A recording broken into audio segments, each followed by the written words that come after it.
Hello guys, mag-uumpisa na kaming mag-harvest ng olives. Tingnan nyo oh. Ang daming bunga. Pero yung ibang puno, walang masyadong bunga. Ayan, ha-harvestin na namin yan. Ayan, ang dami. Pag nag-harvest ng olives, naglalatag ng net. Ayan. Kasi nga, susuklayin namin ito. Yan. Lalaglag lahat yan maliliit syempre. So, kailangan, paglaglag niyan, may saasalong net. At yan, lahat ng nasa sakong yan guys, lahat yan net ang laman. Lahat yan. Yan ang aming ilalatag lahat. Grabe. Tapos dito namin syempre ilalagay yung mga na-harvest namin. Lahat yan. Gamit yan lahat. Para ang bigat nito. Ang bigat. Ito ang pinaka nakakapagod sa buong taon talaga. Itong pag-harvest ng olives. Ang bigat. Ang bibigat. Tapos talagang sasakit ang likod mo. Ayan, inuumpisahan na ni Daddy na maglatag ng net. Ayan. Doon daw ako sa kabila, syempre, aba. Hindi mo pwedeng video-video lang. Kailangan tutulong tayo, guys.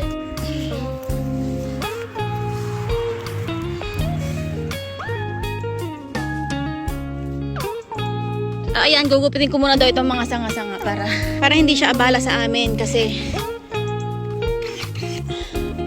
abala pa yan.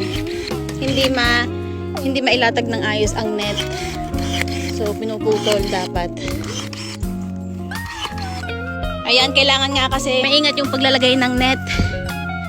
Ayan. Kailangan walang makakalusot na olives na bunga. Ayan. Ayan. Sa kabila naman tayo. Dito naman sa kabila natin lalatagan.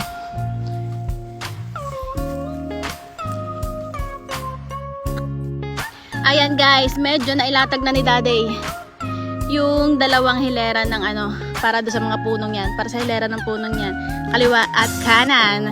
Aayusin ko na lang to, ilatag ko na lang ng ayos kasi kailangan walang matapon na olives. Ayan, lalo na dito kailangan maayos ang pagkakalagay. Ayan, yun nga, kapag merong ganitong sanga-sanga dito, hindi nga maayos yung hindi nga mailatag ng ayos yung yung net. Ayan, ito naman na ilalagay ko doon.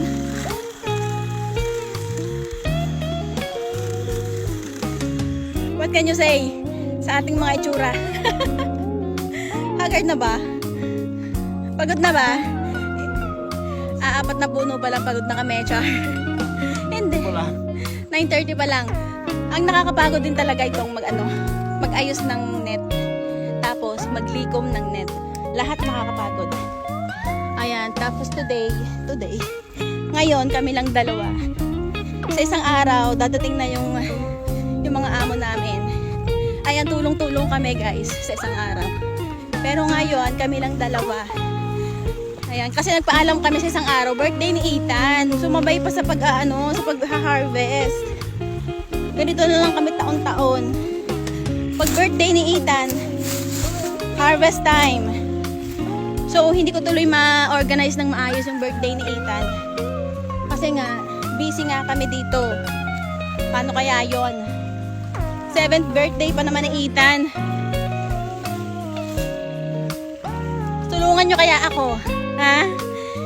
Tapos, nandito nga kami sa bundok, wala naman ako ma-order ng cake. So, parang ako pa rin ang magbe-bake ng cake. Ganon. Meron namang ma-orderan, kaya lang mahal. Kasi sa Italiano yun. Kung order ako, sa Italiano ako makaka-order. Ayan. Latag ko lang siya, guys. Wait lang.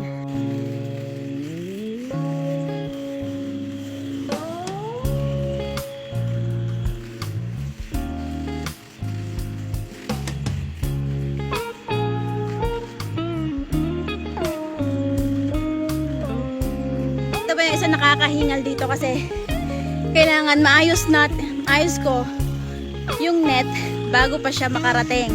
Kailangan pag nakarating siya dito sa mga punong yan, kailangan maayos na ang net. Kung hindi, magrereklamo. Ayan, ayusin natin guys. Wait lang. May magrereklamo. Ayan, wait lang. So Sa umpisa, parang hindi naman nakakapagod.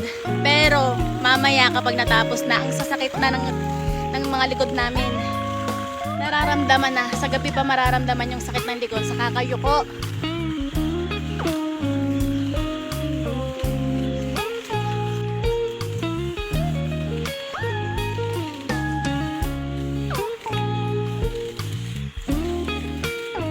Ayan si Daday. Ayan. Mabigat din yung trabaho ni Daday. Kasi, mabigat yung daladala niya sa likod. Tapos, yung hawak niyang baston, nagbabibrate yan, dala buong katawan. Daladala buong katawan. Kaya, pagod na pagod yan mamaya. Ayan. So, ayan na. Yung nagawa ni Daday. Olives. Yan. Grabe, hindi siya masyadong madami. Konti lang yan, guys. Konti lang talaga ngayong taong ito ang bunga. Ayan, wala na. Ayan, mabilis lang talaga kapag ganito yung gamit, kapag nag-harvest ng olives. Ayan, electric yan. Di baterya. Yung nasa likod niya, yung parang bag, yun yung battery. Ayan, pero medyo nakakapagod. Kasi kasabay ng pag-vibrate nung baston, yan. Pati buong katawan niya umuuga. So, pagkatapos ng isang araw na nag-harvest, grabe, ang pagod ng katawan. As in, para kang magkakalagnat sa pagod.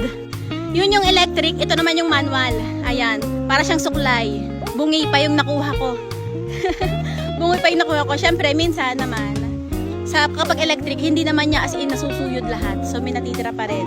So, kaming mga kasamahan sa pag-harvest, yung mga babae, taga-suklay, ayan, oh. Para siyang suyod. Sinusuyod. Ganyan. Ang mga lalaki, electric. Ang mga babae, ganito ang hawak. Ayan, guys, ganito, oh. Ayan. Tapos, maglalaglagan sa baba. So, kailangan may net. Yan ang pinaka nakakapagod gawin. Then, isa din sa pinaka nakakapagod gawin, itong maglatag ng net ng ayos. Kailangan maayos yung paglalatag ng net. Tapos, syempre, mabigat din gawin is yung yung ipunin. Ayan, yung kunin na. Kapag kukunin na tong lahat, iipunin namin yan sa net, tapos ilalagay doon sa syempre sa box. Mabigat din yun, guys. Grabe, halata ba? Ha?